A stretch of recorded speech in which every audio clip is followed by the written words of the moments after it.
기도드리옵나이다. 아멘. 하나님의 말씀 보시겠습니다. 신약성경 베드로전서 1장 3절로 9절의 말씀입니다. 신약성경 베드로전서 1장 3절부터 9절의 말씀. 우리 주 예수 그리스도의 아버지 하나님을 찬송하리로다. 그의 많으신 긍휼대로 예수 그리스도를 죽은 자 가운데서 부활하게 하심으로 말미암아 우리를 거듭나게 하사 산 소망이 없지 않고 쇠하지 아니하는 유업을 잊게 하시나니 곧 너희를 위하여 하늘에 간직하신 것이라. 너희는 말세에 나타내기로 예비하신 구원을 얻기 위하여 믿음으로 말미암아 하나님의 능력으로 보호하심을 받았느니라. 그러므로 너희가 이제 여러 가지 시험으로 말미암아 잠깐 근심하게 되지 않을 수 없으나 오히려 크게 기뻐하는도다. 너희 믿음의 확실함은 불로 연단하여도 없어질 금보다 더 귀하여 예수 그리스도께서 나타나실 때에 칭찬과 영광과 존귀를 얻게 할 것이니라.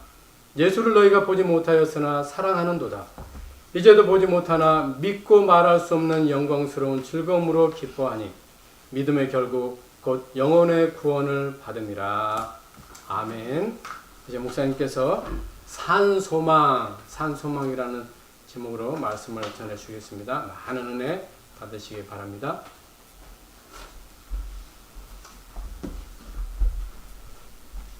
해피 이스터. 죽음을 이기시고 부활하신 예수 그리스도를 바라보며 예배하게 됨을 참으로 감사를 드립니다. 오늘 우리가 읽은 말씀을 통하여서 우리가 기억할 것은 부활을 통하여서 우리에게 주신 것은 산 소망이다 라는 것임을 우리가 알고 오늘 함께 말씀을 증거하겠습니다. 베드로가 기록한 이 베드로 전 후서는 소아시아 지역에 흩어져 사는 나그네와 같은 그리스도인들에게 편지한 내용입니다. 이들은 로마의 황제였던 네로의 극심한 박해를 피해 여러 지역에 흩어져 살게 되었습니다. 그 박해는 예수님을 믿는 자들을 잡아들이고 그들을 핍박하며 그들을 죽이는 그러한 일들로 역사는 우리에게 보여주고 있습니다. 그럼에도 불구하고 베드로가 소아시아 지역에 흩어져 사는 나그네와 같은 이들에게 이 편지를 보내는 중요한 내용은 하나님 아버지의 은혜에도 체험할 것을 권면하는 것입니다. 왜 그렇습니까? 예수 그리스도의 부활로 이미 하나님 아버지의 은혜가 나그네와 같은 삶을 살고 있음에도 불구하고 내려졌기 때문입니다. 그 부활을 통하여서 그들이 당하는 그 박해를 이기며 살아가고 있는 그 삶의 증거가 이미 하나님의 은혜 가운데 살아가고 있음을 나타내고 있는 것입니다. 무엇 때문입니까? 베드로는 그것을 산 소망이라 했습니다. 그들이 핍박을 받고 살아가고 있지만 부활하신 예수님을 통하여서 얻은 산 소망 때문에 그 핍박을 이기며 하나님의 충만한 은혜를 체험하고 또 체험하며 살아갈 것을 권면하는 동시에 오늘 우리에게도 권면하고 있는 것입니다. 그렇다면 이 산 소망을 부여하신 주체가 누구입니까? 오늘 3절 말씀에 보면 주 예수 그리스도의 아버지 하나님입니다. 하나님 아버지는 주 예수 그리스도의 예배를 받으시는 대상입니다. 그래서 베드로는 오늘 이 본문에서 주 예수 그리스도를 하나님 아버지와 분리하여 연결시킵니다.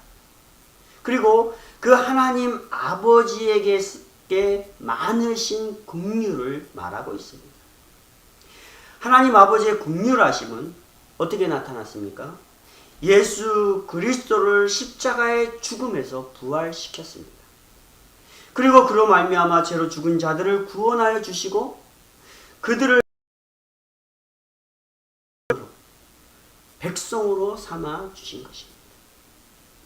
더하여 하나님 아버지께서는 예수 그리스도를 통해 우리를 당신의 자녀와 백성으로 산 소망을 얻을 수 있도록 거듭나게 하시는 분임을 말씀하고 있습니다. 다시 말해서 이 산 소망을 부여하신 분은 예수 그리스도를 이 땅에 보내시고 예수 그리스도께서 아버지 된 하나님을 섬김을 통하여서 십자가에 죽으심으로 인하여서 그 아버지께서 예수 그리스도를 부활시키심으로 인하여 그를 믿는 모든 자들에게 하나님의 자녀와 백성으로서 산 소망을 얻게 하시는 하나님이셨다라는 것입니다. 산 소망은 무엇입니까? 하나님 아버지께서 약속하신 아주 특별한 우리의 선물입니다. 그래서 우리는 부활의 믿음으로 아까도 말씀드렸듯이 거듭남의 삶을 살아가야 하는 것입니다. 거듭난다는 것은 무엇입니까? 베드로는 예수님의 가르침을 바탕으로 거듭남을 강조합니다. 거듭남은 성령의 역사를 통해서 이루어집니다. 우리 스스로가 우리의 능력과 힘으로 거듭남의 삶을 살아갈 수가 없어요. 왜 그렇습니까? 우리는 예수 그리스도의 부활을 통하여서 산 소망을 얻고 하나님의 자녀로 살아가고 있지만 그래도 부족하다라는 것이에요.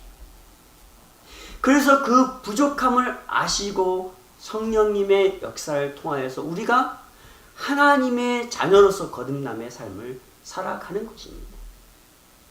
예수 그리스도께서 죽으시고 부활하심으로 얻은 영원한 생명에 참여하는 삶의 가정이 바로 거듭남의 삶이에요. 그리스도인으로서 살아가는 것이죠. 그리스도인답게 살아가는 것이죠. 여기서 성경에 보면 1장 13절에 보면 근심하여, 그리고 16절에 보면 거룩할지어다 라고 말하고 있습니다. 거듭난다 라는 것은 늘 우리가 깨어 절제하며 그리스도인으로서 살아가는 것임을 말해주고 있고, 오늘 16절 말씀에 거룩하여지다 라는 이 말은 비신앙적인 것들을 우리가 구별하여서 엄격하게 하나님의 자녀로서 살아가는 삶임을 베드로는 우리에게 강조하고 있습니다. 이것이 바로 뭐예요? 부활하심으로 얻은 그리스도의 영원한 생명에 참여하는 삶이에요. 부활을 체험하여 성령의 인도를 따라 행할 수 있는 것임을 분명히 말씀하고 있습니다. 왜 그렇습니까? 이 결과를 통하여서 얻어지는 것이 바로 산 소망이기 때문이에요. 산 소망. 그렇다면 산 소망이 무엇입니까? 베드로는 산 소망을 두 가지로 오늘 이 본문에서 말하고 있습니다. 첫째는 유업이다. 둘째는 구원이다 라고 말하고 있습니다. 4절에 유업은 썩지 않고 더럽지 않고 새하지 않는 것이라 했고, 더하여서 이것은 하늘에 간직되어진 것이다 라고 말하고 있습니다. 이 세상 살아가면서 우리가 아무리 살기 좋고 과학이 발달하여도 영원히 존재할 수 있는 것이 과연 있을까요? 썩지 아니하고 더럽히지 아니하고 쇠하지 않는 것이 있냐라는 말입니다. 아니, 목사님, 금은 변하지 않고 영원하잖아요. 그렇습니다. 그러나 그 금의 가치가 우리가 원하는 대로 계속 유지될 수 있을까요? 또한 그 금을 소유한 그 주인이 영원할 수 있을까요? 영원하지 않습니다. 우리가 원하는 이 모든 것들은 이 세상 가운데 영원할 수 없다라는 것이에요. 그래서 금도 어떤 보아도 우리의 소망이 될 수 없는 것이에요. 그러나 하나님께서 우리에게 주신 이 산소망, 이 유업은 하늘에 간직되어 있기에 썩지도 않고 더럽지도 않고 쇠하지 않는 것임을 분명히 말씀합니다. 베드로전서에서 강조하는 하나님 아버지의 많으신 이 긍휼을 통하여서 예수 그리스도의 부활 삶에 참여하는 자들에게 하나님 아버지의 거룩한 소유물, 여기서 말하는 이 유업을 하나님 아버지의 거룩한 소유물로 우리는 의미합니다. 이것을 우리에게 보장해 주신다는 것입니다. 여기서 거룩한 소유물은 성경은 무엇이라고 의미하고 있습니까? 하나님 나라이고 영생하는 것이고 구원이 말하고 있습니다. 이 5가지의 내용들은 완전한 것이에요. 절대 변함이 없는 것이 종말론적으로 우리에게 성취되어지는 하나님의 상속물들입니다. 때문에 이 산소망은 우리에게 있어서 변함없는 것이에요. 없어지지 않는 것이에요. 썩지도 않는 것이에요. 왜? 하나님께서 주셨기 때문에. 하나님께서 약속하셨기 때문에 절대로 변하지 않는다는 것입니다. 아버지가 자녀들이 살아가는 삶을 항상 지켜보며 그들의 필요를 채워주는 현재적인 삶이기도 하고, 또 아버지가 소유한 모든 것을 상속하는 것이기도 합니다. 그러나 본절에서는 유업은 현재 살아가는 삶에서 누리는 변화무쌍한 세상적인 그 소유보다는 하나님의 나라에서 주어지는 하나님의 모든 소유를 상속하는 것으로 봅니다. 그래서 또 썩지도 않고 더럽지도 않고 쇠하지도 아니하는 완전히 그대로 우리에게 보장되어 받을 수 있는 것이라고 강조하였습니다. 세상에 아무리 좋은 유업이 있어도 그것은 사용되어지고 시간이 지나면 썩어 없어지기 마련입니다. 그래서 사람들은 어떻게 해요? 자기가 가진 재물과 자기가 가진 돈을 어떻게 해요? 요즘에는 은행에 자기 개인 금고를 살 수 있잖아요. 그래서 그곳에 보관해 두지 않습니까? 은행의 그 개인 금고에 보관된 자신의 소유물은 자신 외에는 그 누구도 사용하거나 빼낼 수 없습니다. 자신에게만 보장된 것입니다. 그러나 그것도 그 소유된 자가 이 세상을 떠나버리면 그 사람의 것이 되지는 않잖아요. 들어보면 제가 아는 어떤 분이 아주 부자이십니다. 건물도 많이 소유하시고 큰 사업도 하시는 그런 분입니다. 그분은 1년에 적어도 100만 불 이상을 버시는 분입니다. 그리고 매달 몇만 불씩 현금을 또 수익을 얻어서 보관하시는 그런 분입니다. 그분이 돈이 얼마나 많으신지 은행 개인 창고에 돈을 보관하고 있는데 더 이상 보관할 돈이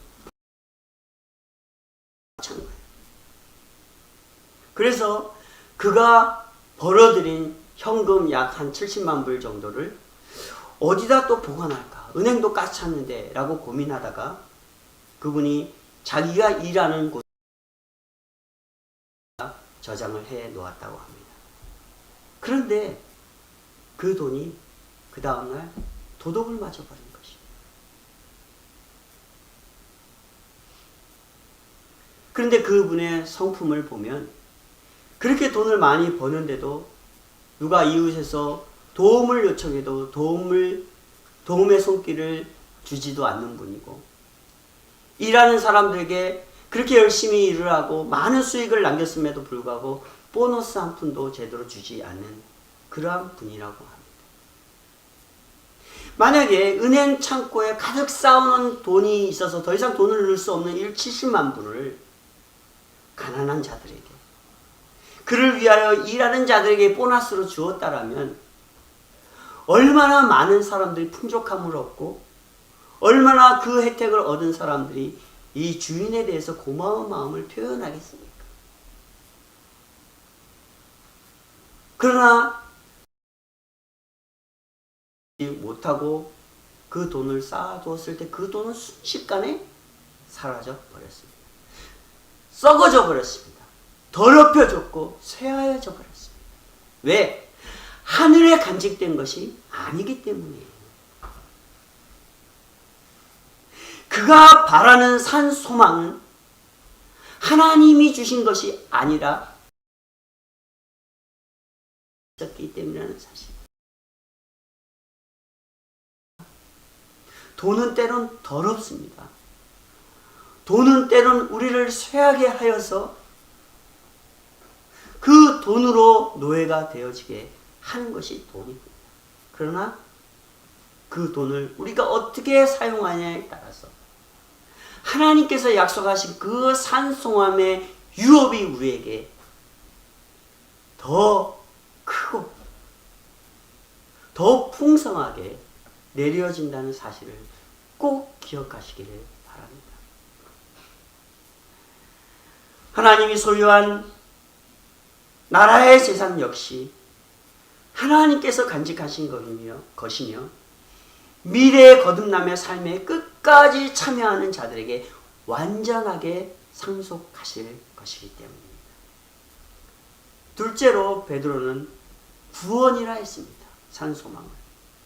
이 구원은 이미 그리스도인들이 예수 그리스도의 부활로 받아 누리는 것이지만 여기서 말하는 구원은 재림 예수 종말론적 구원을 말하고 있습니다. 이 구원의 보장을 위해 믿음으로 사는 자들에게 하나님의 능력이 종말론적 완성된 구원을 얻을 때까지 보호하실 것이다 라고 또 말하고 있습니다. 다시 말해서 이 산소망은 예수 그리스도의 부활을 통하여서 얻어진 그 구원이 아직도 우리가 연약함으로 인해서 그 온전한 구원을 이루지 못한 우리들에게 다시 오실 예수 그리스도께서 주실 완전한 구원임을 우리에게 말하고 있는 것이지. 이 구원을 이룰 때까지 하나님은 또 우리에게 뭐라고 말씀하십니까? 하나님의 능력이, 성경에서 보면 하나님의 능력이, 하나님 자신 성령님을 통하여서 이 구원을 이룰 때까지 우리를 보호하신다라고 말하고 있습니다. 세상의 그 어떤 세파와 그 박해와 그 유혹 가운데에서 우리가 얻은 그 믿음이 일할 수 있도록 하나님께서는 우리를 지켜주신다라는 것이에요. 믿음이 흔들리지 않도록 하게 하신다라는 것이에요. 믿음이 모든 것을 이기게 하시는 분이 바로 하나님의 능력을 통하여서 우리에게 보여주신다라고 약속하고 있습니다. 그렇다면 이 산소망을 얻기까지 우리는 어떻게 살아가야 합니까?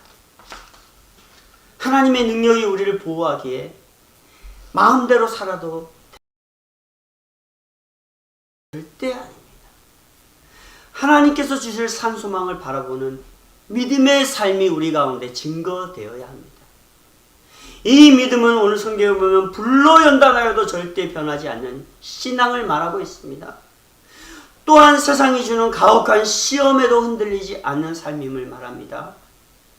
야고보서 1장 3절과 4절에 보면 믿음이 인내를 만드는 과정을 이라고 말하고 있는데 이 믿음은 이러한 과정을 뛰어넘어서 종말론적 구원을 완성할 절대 신앙의 가치로 베드로는 표현하고 있습니다. 왜 그렇습니까? 당시 그리스도인들이 처한 환경을 보면 네로 황제는 모든 그리스도인을 잡아 죽이려는, 그리고 잡아 죽이고 처형한 그러한 역사적인 인물입니다. 그들이 당해야 될 이 박해 가운데 필요한 것이 이라는 것이에요. 재림 예수 그리스도께서 주실 완전하신 이 구원의 성취를 얻기 위하여서 어떠한 연단에도, 어떠한 시험에도, 어떠한 박해 가운데에도 베드로는 강조하고 있는 것이죠. 이 믿음이 아니면 절대 이길 수 없기 때문이에요. 이 믿음이 아니면 우리의 소망이 하나님께서 주시는 것이 아니라 이 세상에 있고 돈에 있고 명예에 있기 때문에 절대로 이길 수 없다라는 것이죠.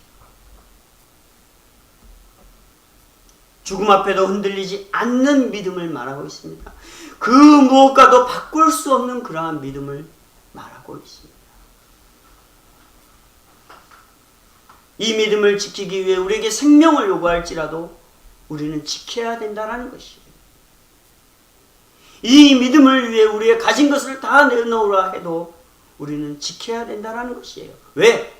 다 내놓을지라도 하나님께서 주실 거대한 산소망이 있기 때문에 우리는 우리의 잠깐에 가진 이것들을 하나님 앞에 내놓을 수 있다는 것이에요.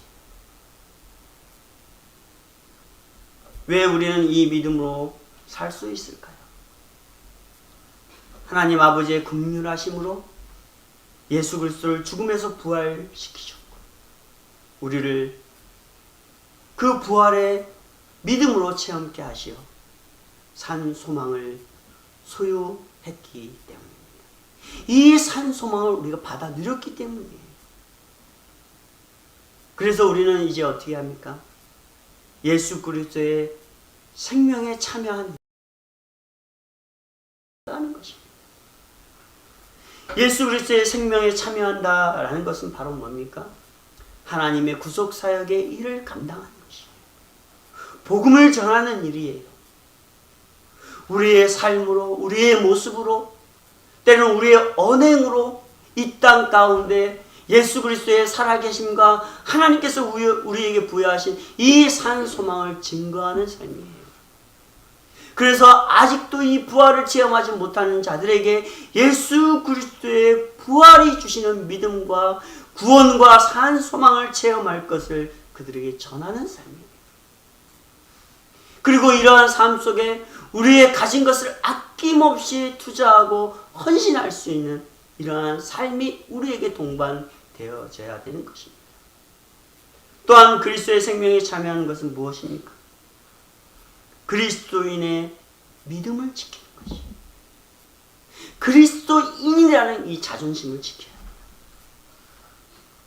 어떠한 시험 가운데에도 흔들리지 않는 그리스도의 믿음을 나타내는 것이에요. 작은 것 때문에, 내 가정 때문에, 내 식구 때문에 옹졸해지고 안일해지고 그래서 사람들에게 그리스도인답게 보이지 못하는 이러한 삶에서 우리는 구별되어 살아가야 되는 것이에요. 이것이 바로 뭡니까? 그리스도인의 믿음을 지키는 일입니다. 또한 섬기는 일입니다. 예수 그리스도께서 우리에게 섬기셨고 섬김을 통하여서 우리가 하나님의 자녀된 것처럼 우리도 이 땅 가운데 섬김의 삶을 살아가야 되는 것입니다. 우리의 가진 것을 통하여서 우리의 시간을 통하여서 수단과 방법을 가리지 아니하고 하나님께서 우리에게 요구하시는 것이라면 섬김의 삶이 우리에게 나타나야 됩니다. 나보다는 남을 더 생각하고 내 가정의 식구와 내 아내와 내 자식은 당연히 우리가 돌보잖아요. 그럼에도 불구하고 하나님을 믿는 사람, 하나님의 구속의 일을 감당하는 사람으로서 내 가정보다도 내 이웃을 더 돌아볼 수 있는, 내 식구보다도 이러한 넉넉한 섬김의 마음이 우리 가운데 있어야 되는 것입니다. 또 무엇입니까? 헌신입니다. 자기를 하나님 앞에 드림입니다. 일제시대 가운데 일사각오의 신앙으로 일제 앞에 복음을 내려놓지 아니하고 복음을 지키며 살아왔던 순교자의 정신과 같은 그러한 헌신입니다. 이것이 바로 무엇입니까? 산 소망을 소유했기에 하나님 앞에 예수 그리스도의 생명에 참여하는 그러한 일입니다. 산 소망은 하나님께서 우리에게 상속하실 하나님의 거룩한 소유물입니다. 이것을 여러분들이 믿지 못하고 믿음을 통하여서 거듭남의 삶을 살 수 없습니다. 하나님의 나라와 영생과 구원과 약속과 축복을 여러분들이 바라보지 못하고 확신하지 못하면 예수 그리스도의 생명에 참여하는 삶을 절대로 살지 못합니다. 저는 그거 확신합니다. 때문에 오늘날의 그리스도인들에도 세상적인 조그만 유혹에도 이겨내지 못하고 우왕좌왕하는 것들을 많이 보지 않습니까?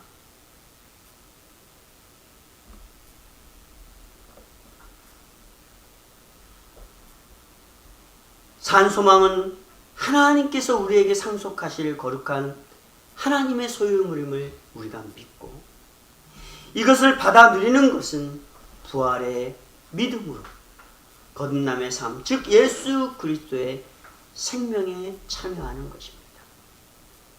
믿음으로 하나님의 일에 순종하는 것이고 하나님의 자녀요 백성답게 사는 삶입니다. 그렇다면 우리는 어떻게 살아야 할까요?